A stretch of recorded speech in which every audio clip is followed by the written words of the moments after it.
In the 1870s, the city of Nuremberg, Germany, was known as the toy capital of the world. But for a poor boy named Hans, toys were something he could only look at through shop windows. Hans's father was a carpenter. Every day, he made furniture, and every evening, the floor was covered in piles of fine sawdust wood dust. Hans's job was to sweep this trash into sacks to be burned for heat. In those days, the best dolls were made of porcelain china.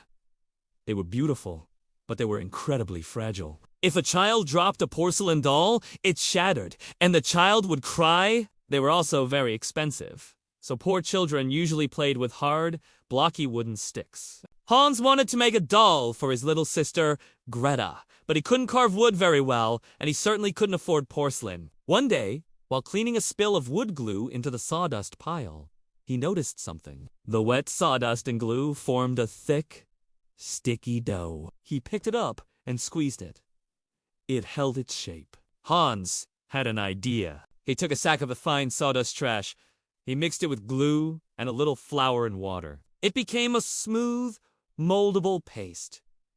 He shaped the paste into a doll's head and body. It was much easier than carving wood. He let it dry by the fire. 2 days later, it was hard as rock, buttoned. This was the magic. Part of it was lightweight and tough. He dropped it on the floor. Thump! It didn't break. He painted the face with bright rosy cheeks. He called it the Tough Dolly. He took a basket of these dolls to the Christmas market. A wealthy mother was walking by, her daughter crying because she had just broken her expensive porcelain doll. Hans stepped forward and dropped his doll onto the cobblestones. Thump! He picked it up, smiling. Not a scratch! The mother was amazed.